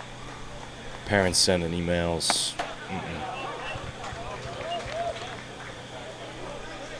Chase asked, "What are the rules of pulling guys up?" I got no idea. I have no clue what the rules are. I just never worried about that because State doesn't have one. We're not really interested in one.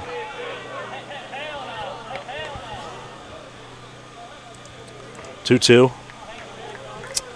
McAndrews. McAndrews and Naskey, the guy on deck, are definitely the 2 guys who could pull one out of here for the Dukes. They've got the pop. That one hit down left field line. That's a fair ball as well. Charging in to grab it is Luke Wolf. Another single, basically in the same spot that Visor just hit his. We've got 2 aboard. Is this what are the black downs? Masters. Masters? Yeah. Hill Naskey approaching the plate. The president for the Dukes. He hit the home run that made it 2-2 back in the 3rd inning. He went 3 for 6 against State with 4 RBI a couple hours ago. Let's see if he can add some more RBI to his daily total. 0-1. He went deep yesterday as well. Did he really? He did.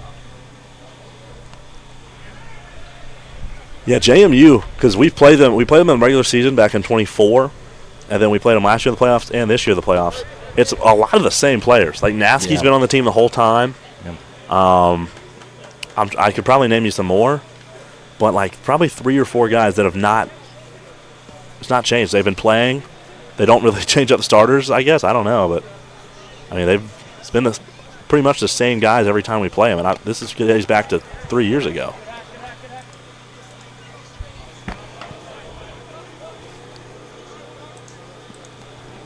I like that this has kind of turned into the just a live podcast for club baseball. Yeah. This is fun. I'm not sure if the parents appreciate it, but Oh, probably not.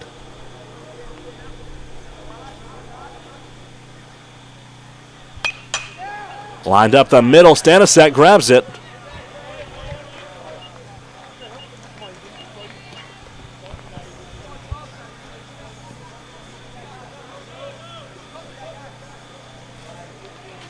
I mean, my parents will get a kick out of hearing me on this when I send them it. I didn't even tell them I was doing this. So. It's actually their 39th wedding anniversary today. Shout out to them. Shout out to the Roaches. Yeah. Tucker Cap delivers. Evan Bropes, the right fielder, fouls off the first pitch. But we get a surprisingly few amount of bad comments, though. So I have to think people like it, because like leaving a YouTube comment, they're like, "This sucks," is really easy, you know. Yeah. And we don't get a whole lot of them.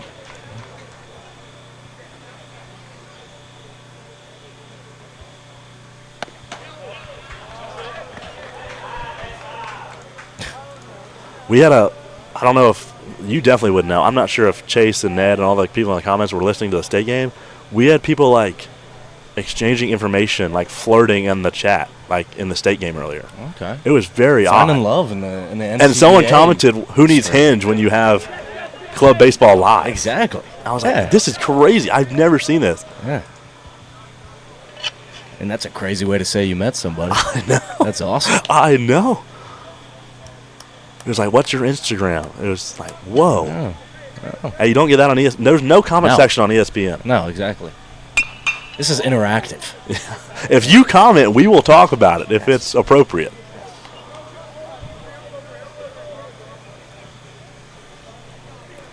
Chase wants me to come to Alton.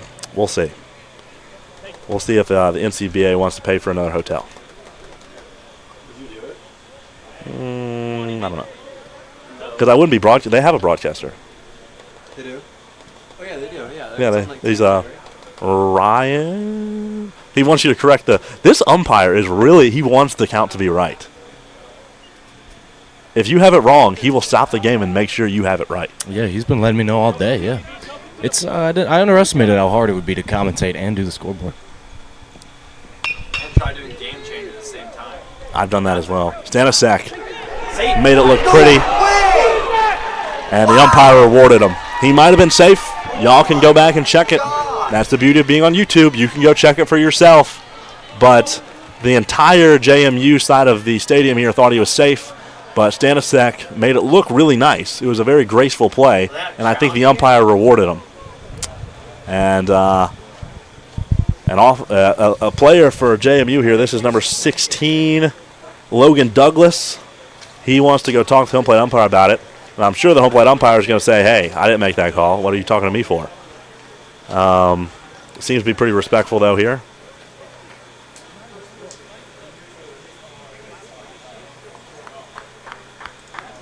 But I've seen multiple calls today overturned, which is you don't see all the time. They've corrected a couple calls. Okay, a handshake. That was very respectful. Okay. We're just going to go to the next inning. No break here.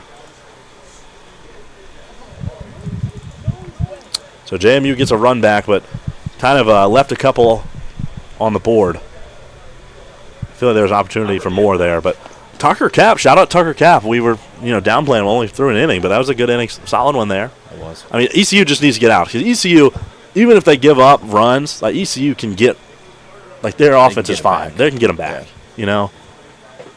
That's the thing about They JMU. just need someone to go out there and get outs. Yeah. That's the thing about JMU. They just stay in games, so. Yeah. They're just scrappy. I mean, you'll be up, 10-0, and the next thing you know, you won a game 10-8. Yeah. Like. Chase went back and checked, out by a mile, he says. I believe you, Chase. That's what he said on the instant replay. This is Chase guy. NCBA now. You don't know ball.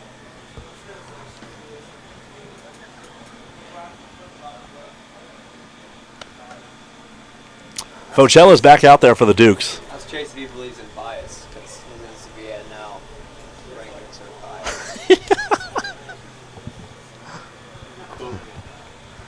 Well, I have a bias in club baseball. I like the teams that care about their social media, and care about how they're perceived. And like when you show up to the ballpark, they play tough. The teams you've interacted with, they have solid guys that you've met at PCB or random places like that. And I have a bias. That's my bias. I like those teams. I could not agree more. I think it's actually extremely frustrating to play teams that just do not care. Oh, I go totally out there. I totally agree. Like, they'll have 10 guys, and, they were lucky to get a 10th. Yeah. And it's just like, why are any of us here? It's kind of the thought process when you get there. And it's frustrating. You got to reward the guys that, care. Even the teams that, are bad at it. Like, the teams that, you can tell, there are teams that are, bad at social media. They don't have good graphics, but, they're putting in the effort. Yeah. I respect those teams. Yeah.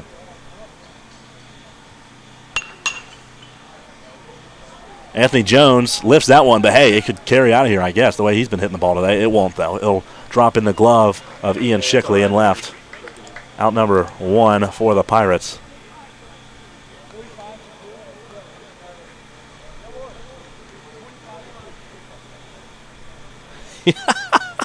Josh Burlingame is in the chat.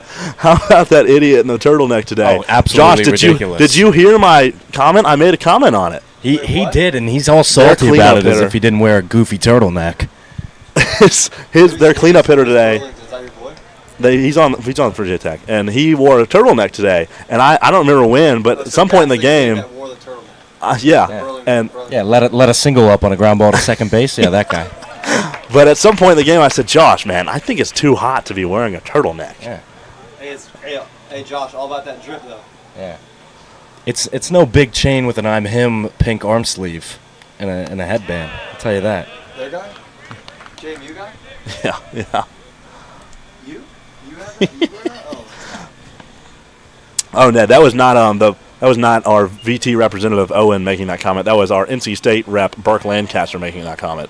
Just to straighten that out for you about bias in the rankings. Yeah, no, No, not at all. I don't think VTEC's complaining about bias in the rankings. Absolutely not. And to be honest with you, NC State shouldn't be either, Burke. What? We went 0-2, and we're ranked. I lost. Probably won't be anymore, but that one's lifted in the center, grabbed by McAndrews. And again, I didn't feel like that ball was hit that well. It just kept carrying. I mean, maybe last year I thought there was some bias when we were called Cinderellas for about. Well, the it's because you're a entire 4 seed. year. It's just because you got a bad seeding draw. 100%. I mean, because we got the 2 seed, I think. No, were we the 1 seed? Yeah, no, JMU was the 1 seed. Yeah, that's what I thought. We were the 2 seed. ECU was 3. Yeah. And I don't know. It was just kind of a interesting seeding, and because y'all are a 4 seed making out of it a regional, Yeah. the seedings mean nothing in this regional. Absolutely Specifically this regional, they mean nothing.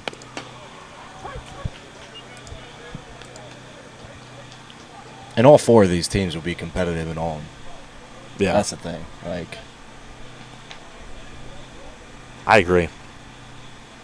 I couldn't believe it when I was a freshman, and we got just absolutely smacked by ECU when I was a freshman.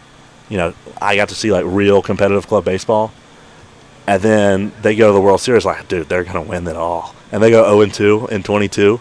I was like, what? There's better club baseball teams than this. Bias, but I think our regional is if not the most competitive. There's definitely an argument for that, for this being the most competitive regional for sure. And Tennessee and Florida State are probably the 2 best regions. Not to hate on Georgia, but I've always thought that Georgia, we could take. Georgia's better this year for sure. They're obviously where they're at because they're much improved. But we played Georgia a couple years ago, and I never thought Georgia was that impressive. They're a solid team, but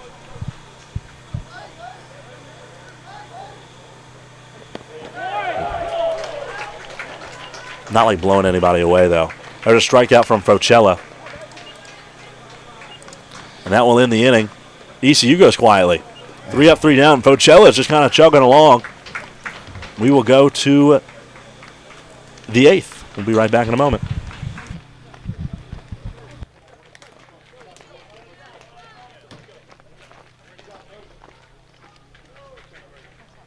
Give me starts, work. You don't need it? I'll keep it over here. Thank you.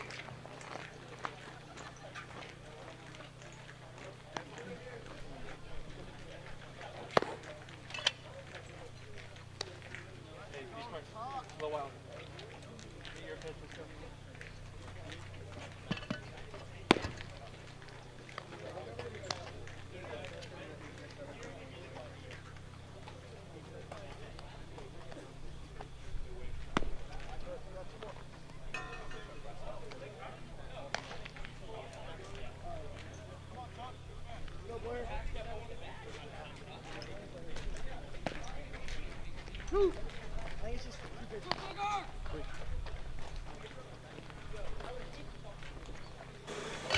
All right, we are back. Top of the 8th. Sammy Choi's in the chat. Sammy, thanks for tuning in. Ned, he says Cali region is good too for the most competitive region. Yeah, with Cal Poly and That's the thing. That's the one. That's the Davis. region I know the least about, obviously, because it's the farthest away from me. But it's just a bunch of question mark teams. So they don't play any teams that I know that I'm familiar with. So I have a base knowledge. So, but I hear Cal Poly is very good, and When we say that, it's not reducing the talent in other areas. no, sure, yeah. If you look at the rankings and the overall talent and players over the last few years, I feel like some of the better players and teams have been in our region. Sure. And I think if you put any of these 4 teams in one of those smaller regions, they're probably going to win it. Yeah, if we were played in the North Atlantic with Penn State, obviously. Yeah. I think any four of these teams, march through there. When it's lifted in the left, it'll be dropped in for a base hit. Swerdlow. I think that's his first hit of the day. I think Swerdlow's been cold today. I mean, we played UCSB last year, and they were, raw. Really? Like everything, they just made contact with on everything. You couldn't strike them out. And they were all just Southern Cali kids. That's the thing about like club ball, dude, because obviously it's very regional, and I love the fact like we get to play teams from far away. We played Colorado State this year in PCB. That was so much fun. Just like playing teams you'll never play again, unless you make a World Series. That's so cool. Yeah, that's awesome. I've always got a little bit annoyed when we go to PCB and we get teams we played before. Yeah, it's the worst. We play Penn State every year. Well, they do that for a reason. Yeah. They do that for a reason. Yeah. But, I get what you mean. Like, we've played, I don't know, just like the average PCB teams that we played before. Yeah. Kansas. We played North Dakota State 2 years in a row. Really? Yeah. We lost to Grand Valley. I saw that. Yeah. Are they good? Yeah, we just had poor coaching that game, though. They are, Is that on Ben Cave? Who's that on? No, it was probably on, it was on a mixture of just Ben and Sammy and Josh, all them. But stand a second. Jones will get a forced out at second there. Fielder's choice for Boyer. Matthew Boyer is at the plate. Third baseman is I cannot stand that dude. You might not want to say that too close to the microphone. Bro, my brother's best friend is on their team, and I was like asking him, I was like, "Yo, is he here?" He's like, "Sick, bro. Like, I don't know. Like I don't want to talk." Like, and he's like talking smack. That guy obviously didn't mean to do it. Get a life now. Here's Owen Reeves, the catcher. He's had a scrappy little day. He's been on base multiple times. I like Owen's hustle. Nothing wrong with being nice to people.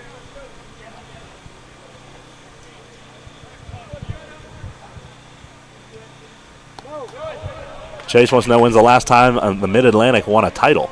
Well, I would say 2021. 21 with us. Yeah. Before that, ECU in 2017. ECU in 2011.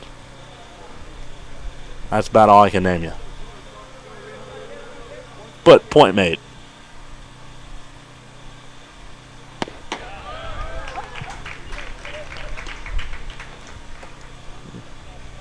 Probably say that about every region for the past 3 years, though. True. North Atlantic is stacked. But Colorado State has like the advantage of saying, "Oh, we won 6," in the 2000s. That's true. That's true. They won 6 out of 7, if I'm not mistaken. Mm. They won 3 in a row. I think Carolina might have won, and then they won 3 more in a row. Oh my God. Carolina has a natty, which you wouldn't have expected on how they play these days. But back in the day, like they're not a super competitive team right now, but a long time ago, they got a natty under their belt.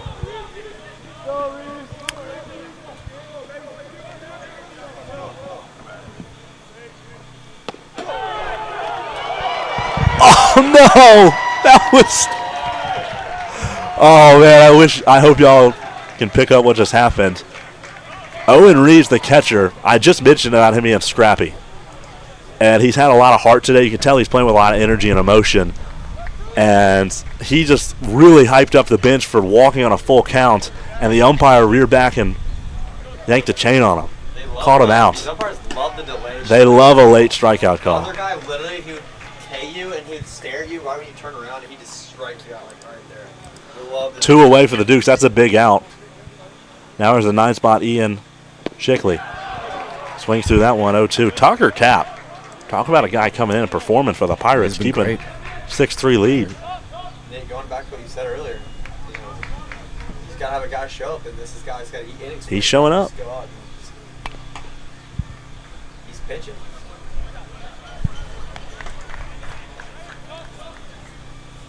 This is a pretty fast game. Chase says they play die with the 2009 championship trophy. That's so awesome. Is it big? Yeah, it's pretty big. Oh, man, Tucker Cap gets him looking. Tucker Cap's walking off the field with a little bit of swagger. The Dukes go down in the top of the 8th. They've only got 3 outs to play with. Emotions are running a little high. They're down 3. ECU, chance for an insurance up next.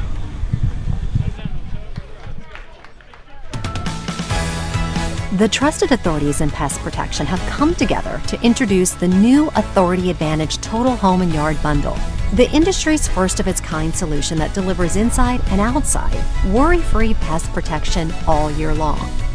Authority Advantage is our best services bundled together to deliver pest-free peace of mind around the clock. And not just by anyone, but by experts, by the authorities on pests. Being an authority used to mean something.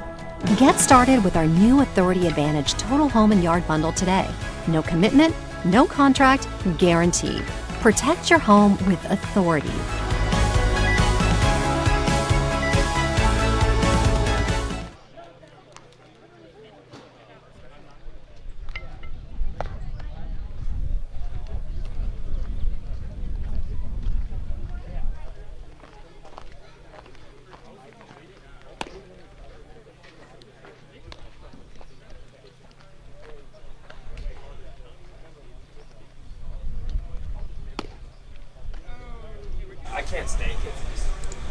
Bottom of the 8th, ECU trying to tack on a couple more. Still facing Focella on the mound for the Dukes. Sammy Choi wants us to shout out Tyler Smith and Owen Davies for his lingering leadership. Oh, yeah, of course. Owen Davies, we kind of call him the fifth-year senior. Always just around, you know. Can't shake that guy. That's what they call me. Yeah. Just never grew up, I guess. Still job searching. But well, don't expose the man like that. But, yeah, Tyler Smith, great guy, glue guy, key player, actually highlighted. Yeah, he is my key player for this week. Yeah. And, my JMU key player has not played, so I was wrong on that one. But you were right on T. Smith.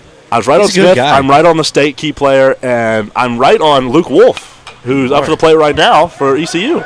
He's been big today. It's not quite Anthony Jones. Anthony Jones was kind of expected, though. And Owen Reeves makes the catch. Luke Wolf has popped out. But I'd almost describe Tyler Smith as cute. You know, he's okay. A cute, cuddly guy. Okay. You know? But good guy to have a coffee with. Yeah. Type you want to, like, bring home to the parents? Is that what you're saying?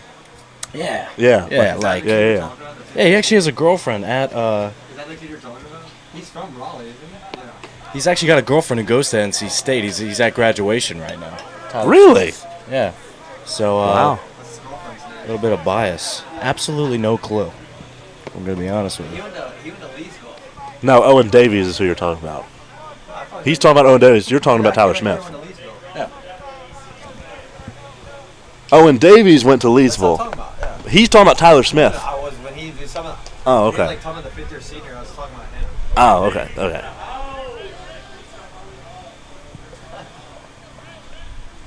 1-2. Richard Warren rung him up. Good spot from Focella. Focella's just really getting it done today. They're saying if JMU could wake up the bats a little bit, Focella has been sturdy for him. Yeah, he's been good. Just nothing fancy, just getting it done. RJ Harmson up to the plate for the Pirates. Sammy Choi says the humbleness of Tyler Smith completely balances the ego of Grayson Sneed. Yeah. Grayson's your ego guy? Yeah, he is. Huge ego. Our ego guy is also batting third for state, Jake Montgomery. Yeah. He's our ego guy. Yeah. You wouldn't be able to tell, but he's big head out of him. Got the presidency early. We had to do early elections, and he just has it. He's just been running with it. Yeah, a little bit of a martyr. That one's lifted into right center. Actually carrying pretty well. It'll be tracked down by JMU. A quick inning. Focella. You just can't say enough about the kid. And he gets a handshake and a hug from his catcher, Owen Reeves. And he's put him in a position, and hey, I mean, comeback's possible. 3 runs is doable. We'll see if JMU can do it, and we come back for the top of the 9th inning when we return.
Oh, man. Oh, sorry to our audience who probably is not enjoying this much, but the club athletes are in the chat today, and they are enjoying this broadcast, I think. Sorry to the parents. Mateo Cardinale, he's an alumni for y'all. He's still playing. He's still playing. He's our player coach. Can Sammy Choi go the whole season without an extra base hit? Absolutely. I don't think he's got a single extra base hit in his bag. Daniel Gattuso lifts this one into shallow right and will be caught by Harmson. There's one away. And that's not a good start for JMU. If you're a Duke fan, you're going to want them to get a runner aboard here quickly, and they do not. Jake Montgomery says to chill on him. Jake, come on. You know, you're the ego guy on State's team. Come on now. If Troy gets an extra base hit this weekend, I think I'll quit baseball for life. There's just no way. Our shortstop last year was an all-singles guy. Yeah. Up and out from Tucker Cap to Matt Visor. Tucker Cap's in line for the save here. Quite a responsibility for a guy who, only one inning coming into this game.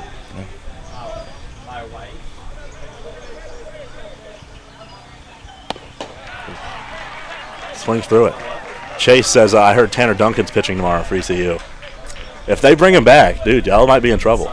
Yeah, I don't think we're going to win that game. Probably not. 32-year-old throwing 93. Yeah. We'll bring back Ryan Seckman then. We're going to give 1 for 1. Yeah. Well, I guess you might not be old of this, but I would say the Skylar Petrie guy. He threw the no-hitter in the Natty, didn't he, for y'all? I'm not privy to him. Dude, in 21, Virginia Tech won on a national championship no-hitter from Skylar Petrie. Goodness. Yeah, we'll take that guy. Yeah. Seckman can stay in the Comfort Inn with us.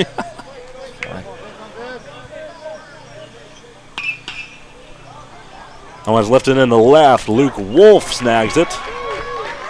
And there's two away very quickly. JMU's going quietly. Good for Nate's broadcasting.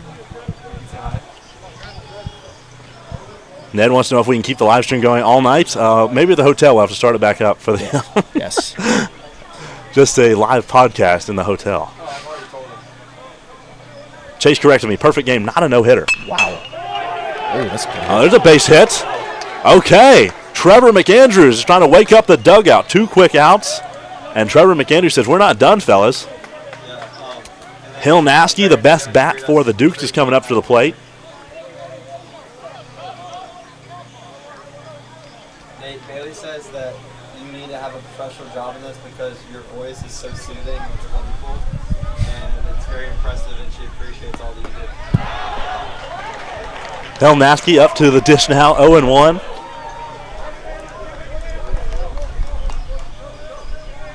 Yeah, he said thank you so much.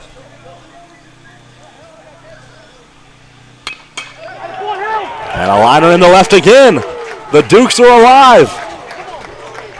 2 consecutive base hits for James Madison. And that brings up Evan Brobst. Down 3, 2 aboard. And Brandon Warren says, hold on, let's talk a minute, Tucker. Wait, is this the 9th inning? It's the bottom of the 9th, man. Or, sorry, top of the 9th. I have the wrong inning. Oh my god, tie game Duke. This kid didn't even run against us. Brobst, does he have, Is that what? light tower power, as they say? Let's pull it up here. Yeah, I'm not sure. Brobst. Killing it. Got a home run on the year. Oh, he does. He can get one out of here. I want to see something special. He hit a ball literally halfway up the net. I'll be biased here, but I want to see an 18-inning game here. Oh, Get all the pitchers I out. think the all the club guys in the chat would love that. Yes. I might go insane. Yeah. I might lose my mind after Yeah. 18 innings being That's here fair. for 12 hours, but yeah, it'd be fun.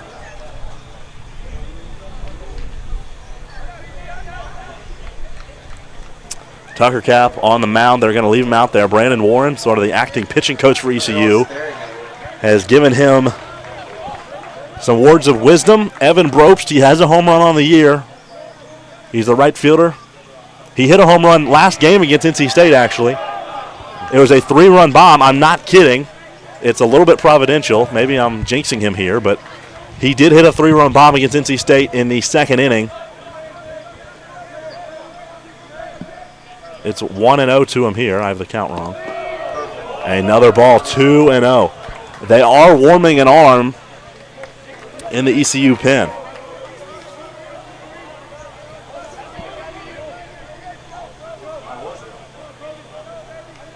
Tucker Cap stares in. There's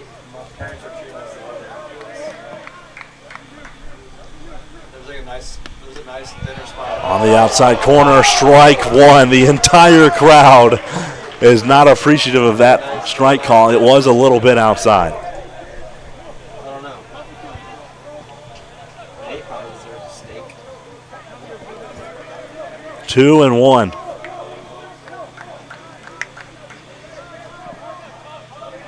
Macon Jones is holding on the runner at second. That one lifted foul.